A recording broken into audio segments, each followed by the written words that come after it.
जय भीम साथियों। बाबा साहेब अम्बेडकर की जयंती पर भारत के प्रधान न्यायाधीश शरद बोबडे ने संस्कृत को आधिकारिक भाषा बनाने का विवाद छेड़ दिया है। उन्होंने कहा कि बाबा साहेब भी यही चाहते थे।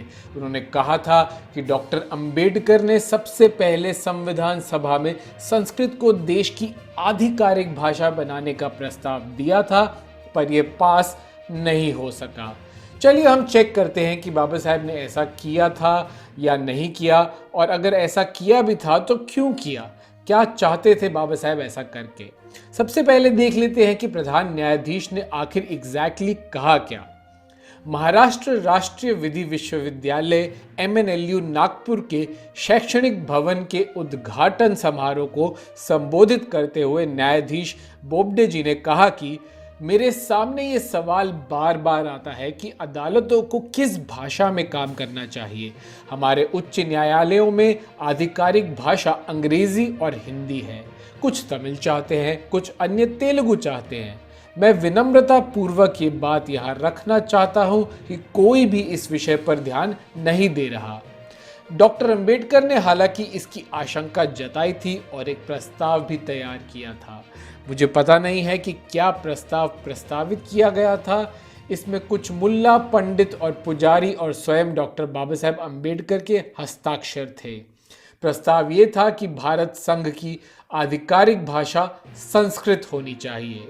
उन्होंने ये भी कहा कि अंबेडकर का मानना था कि तमिल को उत्तर भारत में स्वीकार नहीं किया जाएगा और दक्षिण भारत में हिंदी को स्वीकार नहीं किया जाएगा, लेकिन संस्कृत का उत्तर भारत या दक्षिण भारत दोनों में विरोध नहीं किया जाएगा।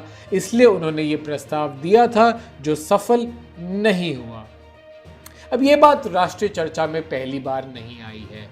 पहले बीजेपी के वरिष्ठ नेता मुरली मनोहर जोशी ने भी ये बात कही है कि बाबा साहेब संस्कृत को आधिकारिक भाषा या राष्ट्रभाषा भी बनाने के पक्ष में थे।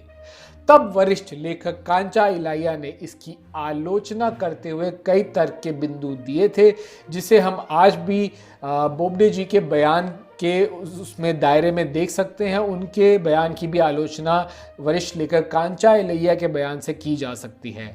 कांचा इलाइया ने कहा था, संस्कृत को राष्ट्रीय भाषा बनाने का मूल प्रस्ताव अंबेडकर द्वारा नहीं लाया गया था।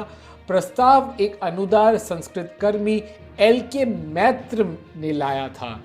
अंबेडकर ने शायद अच्छी तरह से जानते हुए कि ये एक व्यवहारिक प्रस्ताव नहीं था, एक सामरिक पक्ष लिया होगा इसके पक्ष में। संविधान सभा में अंबेडकर ने राष्ट्रीय भाषा के रूप में संस्कृत का समर्थन किया, लेकिन एक धारा के साथ ये भी कहा कि अंग्रेजी आधिकारिक भाषा होनी चाहिए कम से कम 15 साल तक, जब तक संस्कृत स्वीकार्य नहीं हो जाती और राज्यों में संचलन एजेंसियों द्वारा भी सीखी नहीं जाती। और जब ये प्रस्ताव आया था, मुश्किल से 1% भारतीय संस्कृत पढ़ और लिख सकते थे। यहाँ तक कि भारतीय ब्राह्मण परिवारों के बीच ये केवल एक अनुष्ठान की भाषा रह गई थी, नियमित रूप से पढ़ने और लिखने की भाषा नहीं। भारत में किसी भी घर में संस्कृत एक रसोई की भाषा नहीं थी। फिर भी कुछ सदस्यों ने इसका प्रस्ताव क्यों दिया और अंबेडकर ने इसका समर्थन क्यों किया। अंबेडकर जानते थे कि जब वे संस्कृत सीखना चाहते थे तो कोई भी ब्राह्मण शिक्षक उन्हें महाराष्ट्र में पढ़ाने के लिए तैयार नहीं था। भाषा सीखने के लिए उन्हें जर्मनी के बॉन विश्वविद्यालय में जाना पड़ा। फिर अंबेडकर ने क्यों सोचा कि पूरा देश संस्कृत सीख लेगा। मेरे विचार में हिंदू कोड बिल और राष्ट्रीय भाषा दोनों पर अंबेडकर और नेहरू के समान विचार थे। वे चाहते थे कि अंग्रेजी ही राष्ट्रभाषा बने, लेकिन इस विचार को सामने लाने में सजग रहते थे क्योंकि संपूर्ण हिंदू रूढ़िवादी लॉबी उन पर ब्रिटिश एजेंट होने का आरोप लगा सकती थी।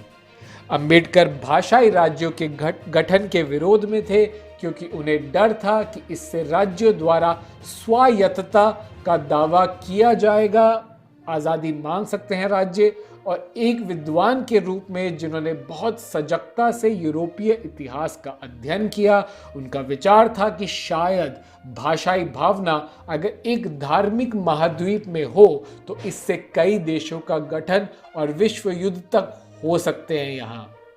इसलिए वो केवल इतना चाहते थे कि भारतीय एक भाषा में बोले, लिखे और प्रशासन को चलाएं। उन्होंने राष्ट्रीय स्वयंसेवक संघ से ये सवाल भी किया कि अगर वो संस्कृत को राष्ट्रीय भाषा बनाना चाहते हैं तो वो अपने विद्यालय सरस्वती शिशु मंदिरों में बच्चों को संस्कृत क्यों नहीं पढ़ाते। अंबेडकर ने कल्पना भी नहीं की होगी कि ब्राह्मण और सवर्ण तो अंग्रेजी विद्यालयों में पढ़ते हैं, खुद पढ़ेंगे आगे जाकर। संस्कृत छोड़ दी है उन्होंने, फिर भी किसी बहुजन व्यक्ति को वो फिर भी संस्कृत नहीं पढ़ाना चाहते। ऐसा दोहरापन रहा है ब्राह्मण राष्ट्रवादियों का। अब लंदन विश्वविद्यालय में पीएचडी स्कॉलर अरविंद कुमार ने भी संस्कृत के अनिवार्य करने पर, उत्तर प्रदेश में जैसे संस्कृत अनिवार्य है उस पर लिखा है कि छात्रों पर जबरदस्ती वो भाषा पढ़ने का दबाव रहता है जिसकी कोई मार्केट वैल्यू नहीं है। यूपी के छात्र न चाहकर भी हिंदी के साथ संस्कृत पढ़ते हैं। गरीब परिवारों के बच्चे तो हिंदी संस्कृत के खेल में उलझ कर रह जाते हैं। बीए करते समय यहाँ के छात्रों के पास नया विषय पढ़ने की चॉइस कम हो जाती है। हिंदी संस्कृत के चक्कर में बच्चे इंग्लिश नहीं सीख पाते क्योंकि उनको समय कम मिलता है। नोट: संस्कृत एक स्वतंत्र भाषा के तौर पर पढ़ाई जाए, जिसका मन होगा वही पढ़ेगा। जी हाँ, कंपल्सरी या अनिवार्य नहीं होनी चाहिए, पढ़ना है जिसे पढ़े। अब क्योंकि आलोचना तो कोई कर नहीं सकता, बाबा साहेब की दक्षिणपंथी तो खास कर नहीं, तो पिछले कई सालों से बाबा साहेब को राष्ट्रवाद का नायक बनाने की कोशिश कर रही हैं दक्षिणपंथी ताकतें। ऐसे ऐसे तर्क और तथ्य ढूंढे जाते हैं जिससे बाबा साहेब के काम में वो अपना राजनीतिक और सामाजिक हित ढूंढ सकें, चाहे वो मुसलमान पर बाबा साहेब ने कुछ कहा हो या संस्कृत की बात जैसी ये करी। बात तो यही है, संस्कृत का कोई वजूद नहीं बचा। अब केवल ब्राह्मणवादी अहंकार के लिए एक प्रतीकात्मक रूप से पढ़ाई जाती है संस्कृत। ब्राह्मण सवर्ण छात्र खुद तो इंग्लिश ही पढ़ना चाहते हैं, बहुजनों तक कभी पहुंचने नहीं दिया संस्कृत को, सिर्फ राजनीति के लिए भून रहे हैं, राजनीति के लिए ही इस्तेमाल कर रहे हैं इस भाषा का।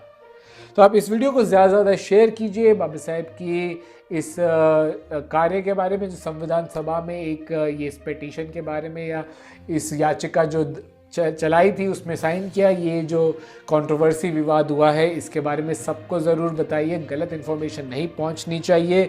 वीडियो ज़्यादा से ज़्यादा शेयर करें। आप चाहें तो हमारे चैनल द न्यूज़ बीट को भी सब्सक्राइब कर सकते हैं। बेल आइकन ज़रूर दबाइए नोटिफिकेशन तुरंत पाने के लिए। जैसे ही बहुजन समाज से जुड़ी हम कोई भी खबर या विश्लेषण वीडियो डालें आपको तुरंत मिल जाए। आप हमें फेसबुक और ट्विटर और इंस्टाग्राम पर भी फॉलो ज़रूर कीजिए द न्यूज़ बीट के नाम से। जय भीम।